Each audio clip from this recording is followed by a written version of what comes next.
Our next game is Gomola Speed, which was nominated by fel_temp-reparatio on iTunes, who said, an entertaining, this is in a 5-star iTunes review, Fel Temp Reparatio said, an entertaining analysis of exactly the sorts of old games I love. Highly recommended for retro gamers. I'm hoping they cover more oddball obscurities, so I'm requesting Gomola Speed for the PC Engine, and that is indeed what we are going to discuss. Gomola Speed was developed by UPL and published by UPL for the PC Engine. Earliest release date is September 28th, 1990 in Japan. I believe it did not leave Japan. Am I correct about that? Yeah, it's PC Engine exclusive so far as I know, so it never reached the TurboGrafx 16, as it were. And, which is always confusing because this game, like many games, it's all in English. Everything, I don't think the manual's in English, but the game's in-game tutorial is in English, so... Yes. Whatever, so, let's not bother releasing it. This game is indeed an oddball obscurity, as our nominator described it.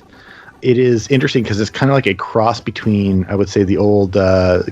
PC game Snake, or like most people know as being like on every Nokia cell phone made in the 1990s and early 2000s.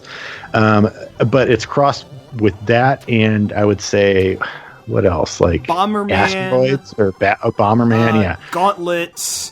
Maybe a more modern version of Snake we know as Snake Rattle and Roll, with having to eat up all the food bits as well. This game feels kind of like a Frankenstein's monster of various other concepts meshed together. I've also seen people include quicks.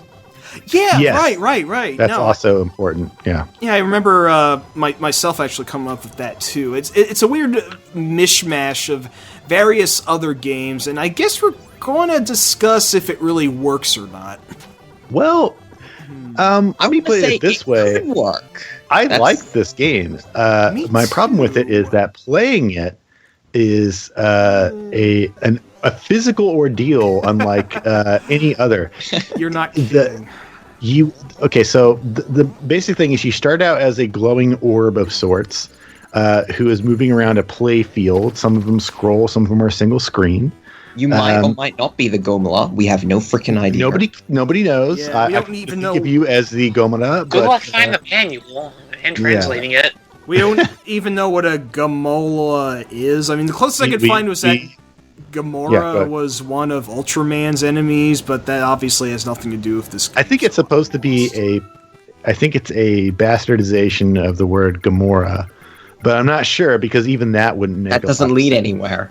As the there were a lot of less weird... famous city, like the city of Sodom got like a whole sex act named after it, whereas Gamora, there's no character. Yeah, there's no Gamora-y. You know what I'm saying? It could be. I do think it could be one of those situations. Sometimes Japanese things will take like two English words and they'll chop them in half and stick them together. So they might have done that to make this name, and we don't know what English words they took, but. Who knows? Yeah, it's semantics in the long run. All I think know it would be like a combination of, like maybe Galaxy and Guacamole. Maybe I don't know. It's really hard to say. It is a mystery. I mean, I don't know what any of those words have to do with being like a cyber snake that can only digest food by encircling it with its long body. Except it doesn't even start out. It just starts out as a head. Yeah. It has to eat its own ass to produce more body components. It's a beautiful cycle. It's natural. No, I mean you collect segments of your creepy robo snake body, but your other job is to encircle food, which is the part that kills my thumb. My left thumb is burning. It is on fire. Yeah, not in a pleasant way. It is horrible. I'm wondering if this game had some sort of weird joystick or analog controller for the PC Engine that no one really knows about, like the NES Advantage or something like that. Because playing this on a pad is very impractical. I felt the same way. I was like, surely this thing came with like an NES Max-esque, special controller that would allow you to encircle your food without ruining every joint in your left thumb. It definitely screams out for a 360 axis controller, so it's very strange because this developer mostly developed arcade games, I believe, which doesn't make sense in itself because that arcades very rarely had 360 degree motion. They did sometimes have custom controllers to give them 360 degrees, but maybe it's this is a very odd one because it's PC Engine exclusive, and so it was always apparently intended to be played with a little D-pad. And looking at the manual, a scan of the manual, which is on pcengine.co.uk, a great website, by the way. It shows a regular PC Engine controller. It doesn't show. I have no doubt that this game was. If you were going to play this game, I would say almost definitely you would have had a regular PC Engine controller. Regardless. So what's the issue you're having controlling it? Just to be clear. Basically, you need to connect segments of... You need to loop around enemies. Now, if you've ever drawn a circle, you'll understand that it's very difficult to draw a circle with straight lines. Right. It's like you can only move in 8 directions. It's like doing a... what's Ryu's spinning uppercut move called? Shoryuken, yeah. Or like Dragon Punch. numerous times in numerous directions just to swallow a glowing like food pellet. Okay, yeah, that does sound kind of bad. It is incredibly frustrating. The food pellets move. They move. They're not even stationary. And your own body segments move too for some reason. Everything's always active in this game. I mean, you can speed up if you hold one of the buttons. I guess that's where the speed comes from the title. But it feels a little counterintuitive that in order to engulf anything, you almost always have to have all of your body segments, but you're such a big target, and any of the enemies bite your ass, you lose however many segments. Oh, yeah, that's crazy. So you've got enemies that wander around the playfield, and if they touch the head of your... I guess we're going to call you Mr. Gomola or something. Like, you'll die. If they touch any other part of you, it will separate the back end of, like, whatever, every segment of your body from the point of contact on back will separate and scatter, and you'll have to collect them again, which is really frustrating because you have to have a pretty long body to be able to encircle the food pellets and other power-up items. This is completely deliberate because the later levels, they keep your body parts all over the level, so you have to sort of run the gauntlet of the level collecting your bits to then begin encircling the pellets in order to open the exit. Now, the continue feature is pretty generous because it'll allow you to continue at whatever state you died in. But a lot of times you'll die in a state of just complete, non-Gomola-ness, where your body isn't long enough and you have to go back. It is crazy. The stages they don't reset the pellets. If you manage to eat all the pellets and die, you'll still have all the pellets consumed and you can just go to the exit. So that's especially useful on the boss levels, so you don't have to replay the segment of the boss where you have to actually get to the boss. I think it's even true even after you continue. Like, it has lives, but if you continue, I think you're... This is one of those... I don't think it would do that. The continues are only 4 or 5 symbols, so they can't save everything. I was going to say, aren't they limited? So the odd thing about this game is it's one of those bizarre games that has a life system, but also it gives you a continue code that will let you start from that point anyway. That's right. Yeah, why did the developers, do that anyway? It just seems like artificial challenge that you have to... you're not in any real danger as long as you have this password. It just seems kind of odd that they limit your continue. Okay, well, I will say that as far as I understand, the last 5 levels will not give you continue codes, or you can't continue. Other developers Ninja Gaiden difficulty. Developers did that too a lot back then. Although there is a debug code that will let you jump to those levels if for some reason you need to finish this game but don't have the skill to get to the... Anyway. It doesn't surprise me they do that considering UPL made so many other arcade games. Yeah, this might be an arcade game that they just went, no, let's put it on the PC Engine. It does feel very much like an arcade game. I wish including the fact that the stages are just kind of random tile sets, and the music is just the same music. Like, it loops like 5 or 6 different songs. Yeah. Like, each stage is just the song, and then it goes back to the first song. The music's cool at first, but it does admittedly get redundant the more you play, unfortunately. Still, I do like that PC Engine synth, though.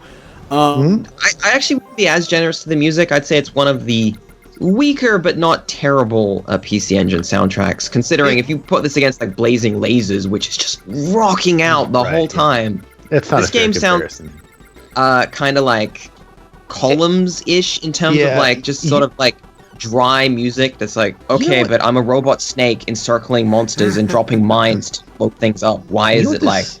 You know what this game weirdly reminds me of is, what's it called, Mesopotamia or... Summer Assault, yeah. Hey, I was thinking the exact same thing before we actually got to talking about it. It really isn't anything like it, but it feels like the same kind of oddball action abstraction.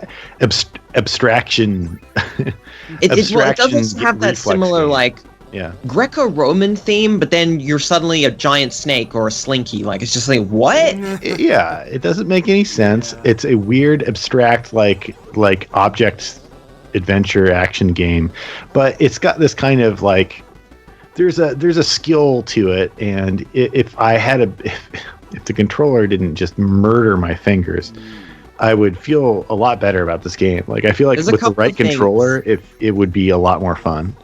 That I think it would improve this game immensely. You know, I hate the fact that you get touched on the head, you're dead instantly, no matter what. I really wish you could get like a little shield, maybe. I wish it would just, because there is a hyper mode power up, but it lasts 8 seconds, and that makes you invulnerable for 8 seconds. It's like, we didn't even mention the bomb thing.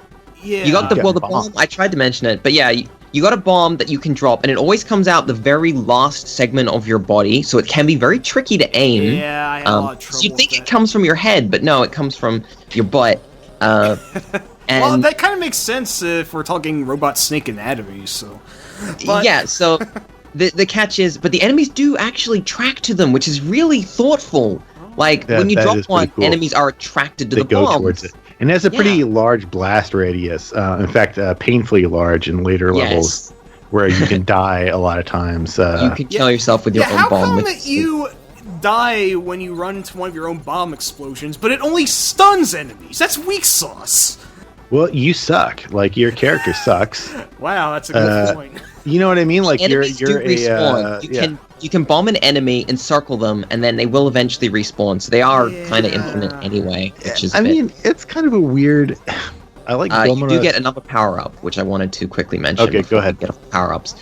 If you get far enough, you can collect a pellet shot that you basically have to encircle yourself, and then you'll shoot a bullet at an enemy. It's a very weird, what else can we cram into this game using just the mechanisms we have? So you've also got those stages where you've got the weird field that you uncover by doing circles.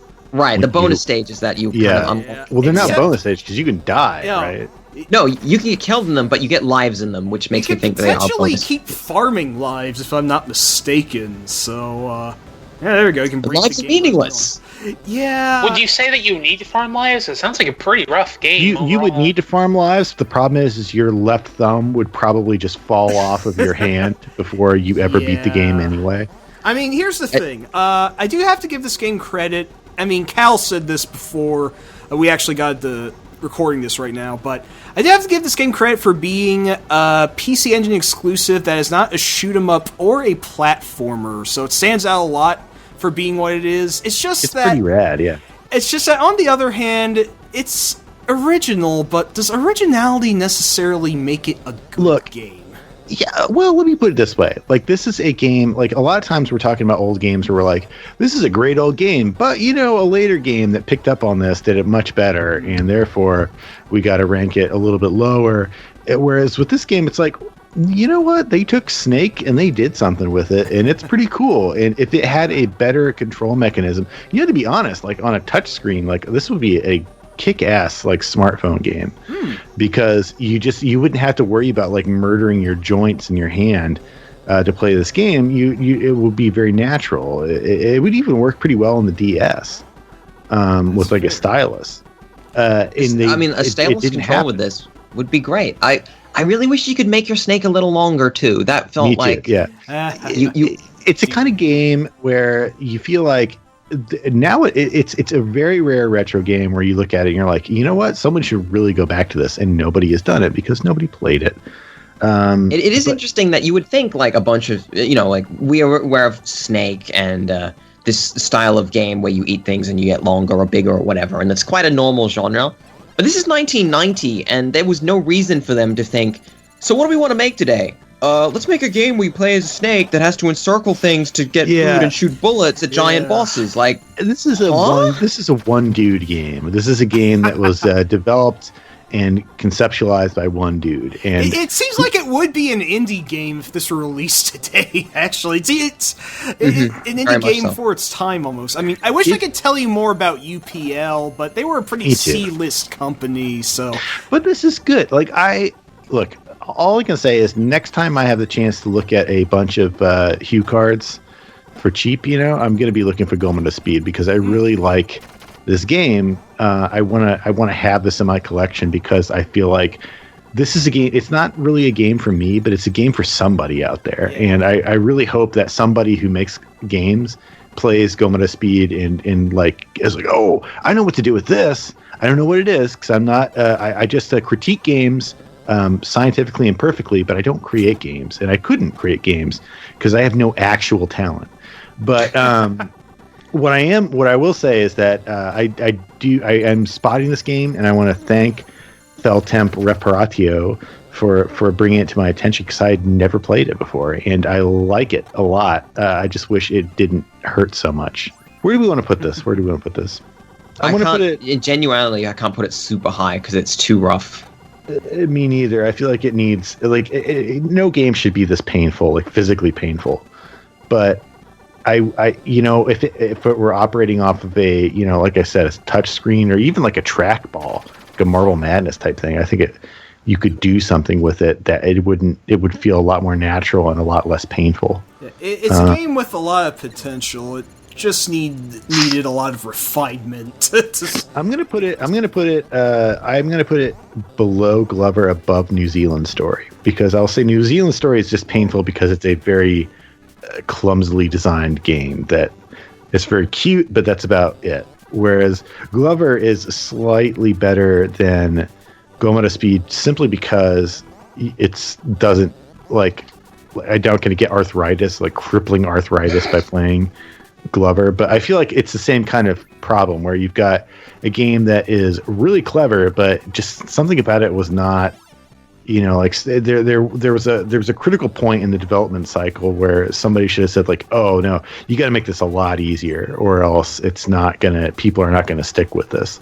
You're gonna lose a really good idea on poor execution, and I feel like that's kind of the issue. And I'd also like to say I really admire Glover just because it has so much more personality, whereas Gomola Speed is kind of oddly soulless in a way. Not in it's really soulless. It's surprising. It almost feels like weird abstractions. It's Geometry Wars, in a biomechanical, not really in a Giger-esque way, but something about its design feels so alien and detached that it reminds me of stuff like a Sega game like Alien Syndrome, but without even the mild Sega charm that one had. It's just they've really stripped out any charm and just left a kind of clinical aesthetic. Something about a lot of TurboGrafx or PC Engine